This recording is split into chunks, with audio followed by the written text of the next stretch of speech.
Hello, Gene Schwimmer here. Welcome to today's vlog.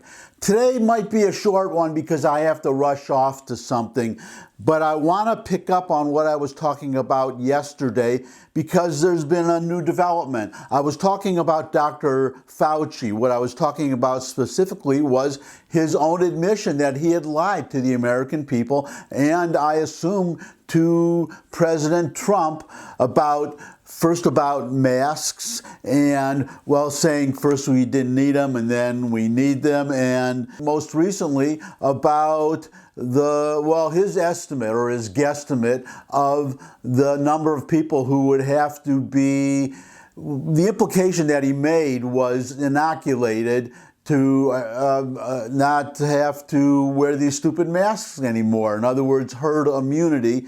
He said 90%. Well, he said 90%, then he said he wasn't going to say 90% because he didn't want to scare anybody. I don't remember the exact words, but he had said 70% in the past.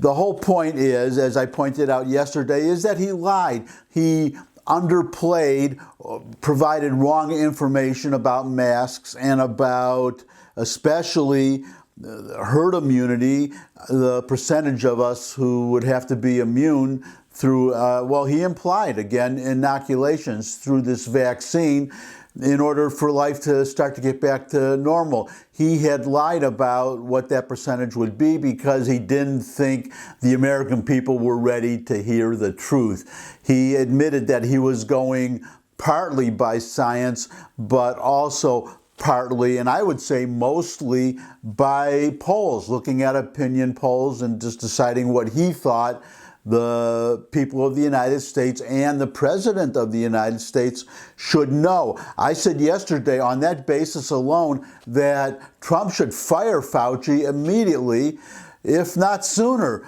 because somebody like that should not be in his position advising the President of the United States and feeding us, well, we don't know. True information, false information, we don't know.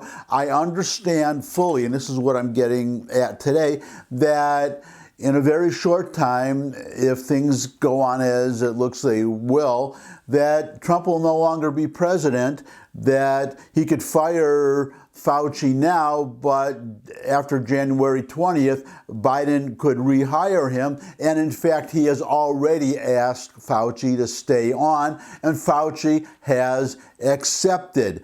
What I want to talk about today, I'll give you this headline, but it's just, I guess I'm tooting my own horn in a way, because some doctors, some professionals have come out, medical professionals, and agreed with me that Fauci should not be in a Biden administration. So let me give you this headline. I'm just going to read you from the article, and I'll probably just leave it at that for today.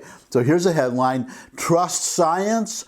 Fauci's admission he misled public puts scrutiny on Biden alliance.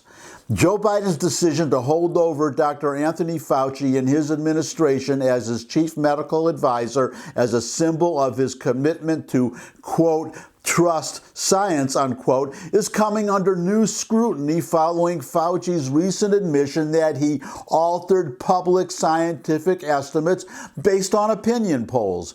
In a Christmas Eve interview with the New York Times, Fauci acknowledged he had offered a lower estimate of the level of herd immunity necessary to stop the COVID-19 pandemic because he thought Americans would be demoralized by his true thoughts on the issue. Fauci recently raised his estimate on the herd immunity threshold, quote, partly based on new science and partly on his gut feeling that the country is finally ready to hear what he really thinks, unquote. Fauci had previously admitted that in the spring, during the early phase of the pandemic, he misled the public about the efficacy of face masks in limiting the spread of COVID-19.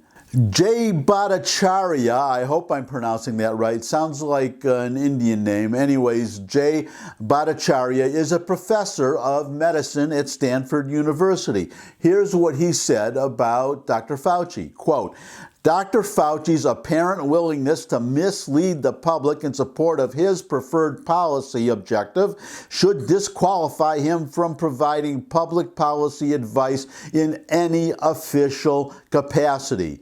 Dr. Fauci's advice throughout the epidemic has ignored the science regarding the devastating physical and psychological harms of the lockdowns, to which he seems utterly blind. For a policy advisor, science should inform policy preference, not the other way, unquote. And I'm just going to jump in here, Donald Trump has been saying over and over and over that Dr.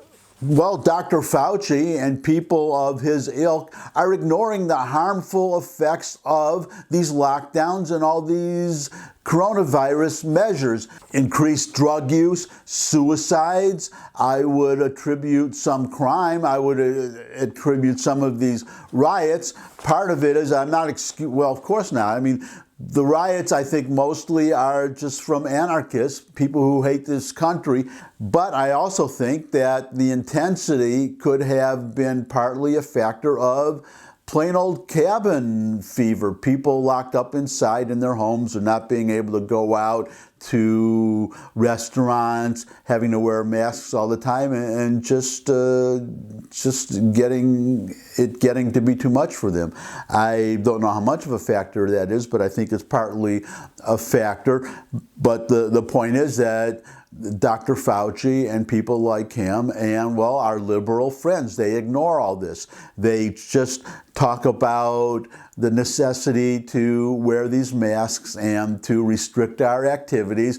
And I think part of it is a love of power, the love especially of these Democrat governors to order people around and to order things closed. And in fact, there has been a great court decision just recently. The governor of New York, he lost a major case about he was trying to restrict gatherings in religious, churches and synagogues. The Christians and the Jews, they won an incredible victory that is now illegal. They can gather as much as they want in churches and synagogues, go out there and pray, which is important. That is an essential function, one of the functions that should be allowed. But I digress, so let me get back to the article, because there are other medical professionals who have a bone to pick with Dr. Fauci and a bigger bone to pick with his qualifications to continue to hold the position that he holds. Dr. Harvey Risch is a professor of epidemiology and public health at Yale University. And he said that Fauci seems to have ignored the acquired immunity of the 20 million Americans who have tested positive for COVID-19, as well as the estimated 125 million Americans who have had the infection asymptomatically. In other words, there are people who have gotten coronavirus, such as Donald Trump. Some of them haven't even shown symptoms, but those people who have gotten the coronavirus, they are now immune. Those people have to be counted. Going on here with Dr. Harvey Risch, quoting him directly, quote, "I don't believe that Fauci has ever provided unvarnished, truthful advice. What he really meant is that 90% of the population needs to be immune for the pandemic to more or less go away completely. But this is not what he said," unquote. And no, what at least the implication, the understanding that I got from Fauci is that he was saying that 90% of us have to be vaccinated, which I don't think is ever going to happen. 90% of the population is not going to get vaccinated. Are we supposed to all just stay locked down forever? But as this Dr. Rich says, that is not the scientific fact. we have to have 90%. Well, who says that 90% is even the correct number? But a certain amount of us need to be immune. That's all, such as Donald Trump. Trump had coronavirus. He is now immune. He doesn't need to get, well, he may, just for show, get inoculated. He may get the vaccine, but he doesn't need it. He's immune. He had coronavirus. There are millions and millions of people who already are immune. They don't need to get vaccinated, and we don't have to wait for them to get vaccinated for life to get back to normal. That's what Rish is saying. He's saying that with no vaccination, the pandemic, quote, will be largely over by spring in the upper Midwest and by summer in a large part of the U.S., with the states that have had, get this, with the states that have had the strongest lockdowns continuing their epidemics the longest, perhaps into the fall. Vaccination may help to make this earlier. The issue is mortality, not case counts. Everyone is focused on case counts, but that is wrong. Whether by natural immunity or vaccination, we need people to become immune. That is what ends the pandemic, unquote. Vaccination may help to make this earlier. The issue is mortality, not case counts. Everyone is focused on case counts, but that is wrong. Whether by natural immunity or vaccination, we need people to become immune. That is what ends the pandemic, unquote. So what he's saying here, it's pretty obvious. These lockdowns, you're just prolonging the agony. You have to let people, well, now they can get vaccinated. If they don't get vaccinated, then you just have to let them go on their merry way and they'll get coronavirus. But as others have noted, the survival rate of coronavirus or from coronavirus is 98%. And unless you're very, very old, you probably don't have to worry. It's probably higher than 98% among younger people. So what he's saying is that, and we know because, well, I'm in Shelby County now, and they just increased the restrictions. Again, they had let the restrictions ease up a bit. Now they've increased them. Why? Because when they eased the restrictions, the cases picked up. So now they are increasing the restrictions again. I used to go to Barnes & Noble. I would hang out at the cafe. Then they took all the tables out. Then they put some of them back. And now they took them all out again at the Barnes & Noble cafe, where I like to hang out and read on the weekends and after work sometimes. And what happens? Well, I can predict what's going to happen is they'll have these lockdowns. Maybe the case load will go down, but as soon as they ease the restrictions, then they'll just pick up again because they aren't letting the disease run its course. It's just going to be a cycle of lockdowns and resurgences, lockdowns and resurgences. And that's what worries me, that we're going to have this cycle of lockdowns and resurgence, then lockdowns, then resurgence, as the local governments, unfortunately my local government, the county government, is Democrats. So I guess I'm a victim of Democrat misgovernance, because if they're going to have to wait for 90% of the people around here to get vaccinated before life gets back to normal, that it's just